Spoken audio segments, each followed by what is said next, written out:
Hey, Rock Community, Jeff back again for another one of the Perfect 10 videos. If you're just joining us, even though this is what, part like 19 or something in there. I have to check when I go to number this. But anyway, we've been doing this for quite a while. And so what we've been doing is just pulling 10 albums, every 10th album in my collection, going down the line. And just, seeing what comes up from a random pull and talk a little bit about them. So we moved around from... I have a couple of different subsections, and we're in some of the different subsections. I won't explain that again. It's just craziness. But anyway, we ended last time in the hard rock category under R, and we're into S's now. So we're at Saga. This is Images at Twilight. This is... Now, I discovered Saga as, I don't know, I guess a majority of people in America did. Canadian band that made it big when MTV hit with their Turn Me Loose, On the Loose. I got to see them in concert. They opened for somebody. I have it on my computer because I have a log there, but I don't know. It was either they opened for somebody with the hard rock band. Kiss, Quiet Riot, Iron Maiden, somebody. It was they opened for them, so I did see them in concert during that whole Worlds Apart, On the Loose era. Kind of, prog elements at times. So yeah, good stuff. I've been picking them up as I find them. They've got quite a few albums out. They've been active for decades. And so yeah, this is one of their albums that comes up there. All right, Rogues Gallery by Slade. So Slade, hugely popular overseas in the 70s.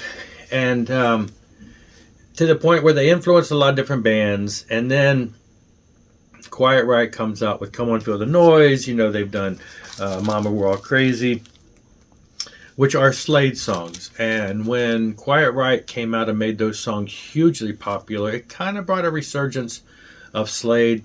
I don't know if they were inactive or what, but it seemed like, shortly thereafter they put out a new album that was dropped in America too. And it did okay. It's got some cool stuff. So it was kind of like the band attention was turned to them again, and they started getting active again, more active than I guess they might have been at the time. I'm not sure of that era in there. They were really popular and active in the 70s. But this one came out after that album, and they did a couple albums there in the 80s. So yeah. Anyway, this is one of those albums. Picked it up not too long ago. All right. Well, this is one I picked up recently and showed not too long ago in a video. Status Quo. It's one that I found in the $4 bin, and I talked about this just in the past month, so not a whole lot to say. It's it kind of intrigued me at first because I couldn't identify it. It turned out it's that Blue For You album is what it was called overseas, but in America they just called it Status Quo, so I finally was able to identify it. Great stuff. Found it in, like I say, in the cheapy bin, and it was in excellent condition. All right, up next, Wild Eyed Southern Boys by 38 Special. Probably the biggest album. What's the one that was big on MTV back in the day? They had all the hits from this album. It's the one, this one, and the ones that surrounded had all the big hits. But I think this one's probably the one that was really... Seems like everything came from this album back in when you first discovered them, like I did at least. Again, you would Hold On Loosely. First time around, Wild Eyed Southern Boys, Fantasy Girl. Well, to me, all of these are great songs, but a handful of hits there. They got played to death on MTV back in the day. And this, I think, to me, this is kind of where they gained their popularity. They had a couple albums out before this, but it was like at this point, seems like is when they really started to break. Maybe it was just when I discovered them. Maybe I'm totally wrong.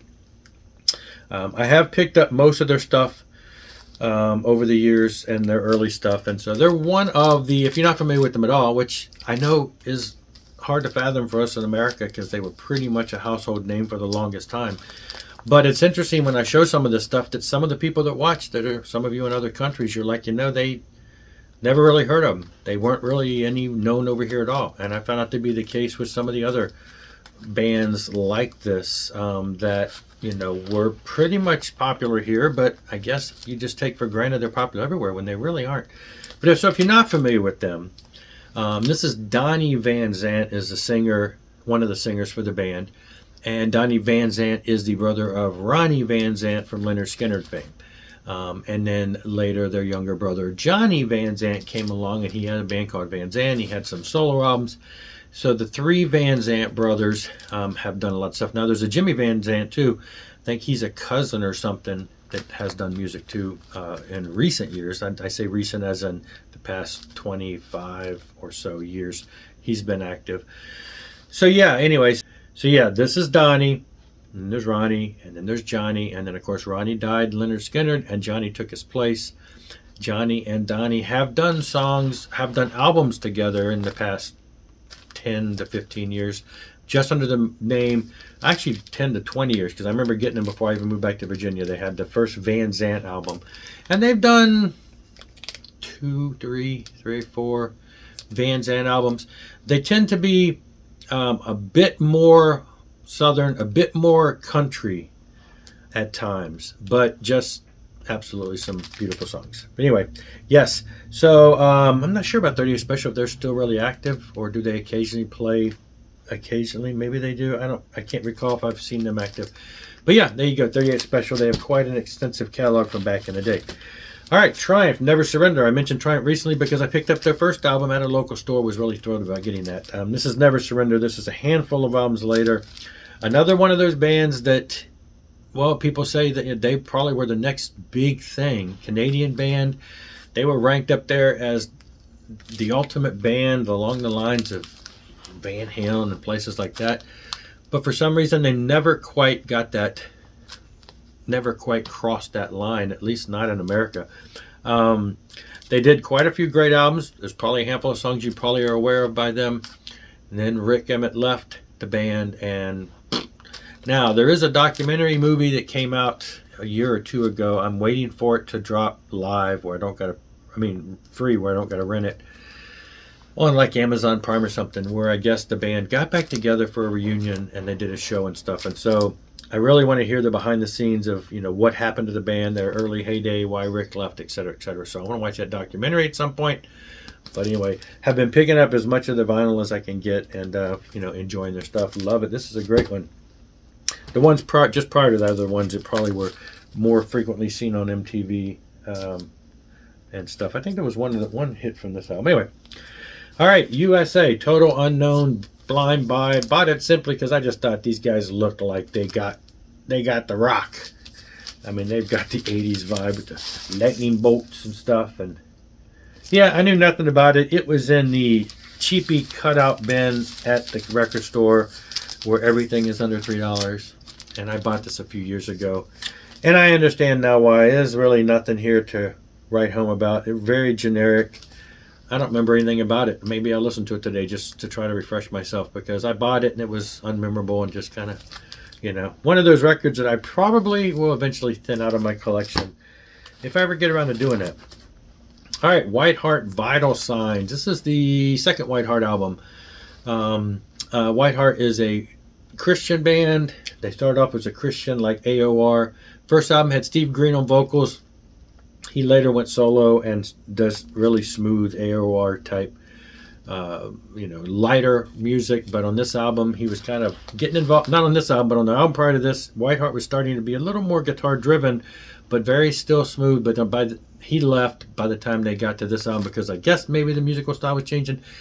With each album, WhiteHeart got a little edgier, little heavier, to where they, eventually the next album, Hotline, was even a little edgier guitar driven, and they just got progressively more of a harder edge.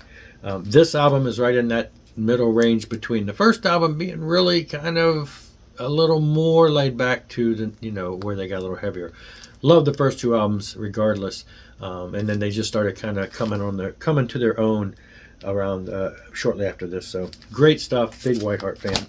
All right, then we move into the next section over there, which is kind of what my poppier section. It's got a price tag on it. Anyway, Adam Ant, Friend or Foe, the first Adam Ant solo album. Adam and the Ants put out 1, 2, 3 main albums, and then he went solo. Only the guitar player Marco came with him, and Gone were the double drum tribal sound of the, having two drummers and everything about that. And they it was a little more commercial, added horns at times.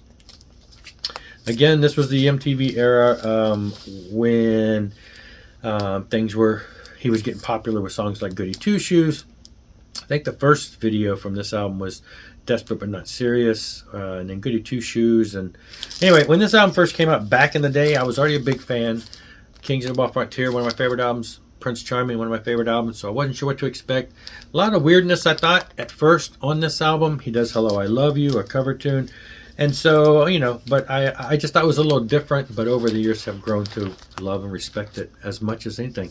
Can't say I've ever enjoyed the cover. Cannot stand that picture of a TV look. I think it looks just, it's just, I just don't like this cover. The back is even worse. I just don't like it. It's like the Minecraft of our album covers. I just never have liked it.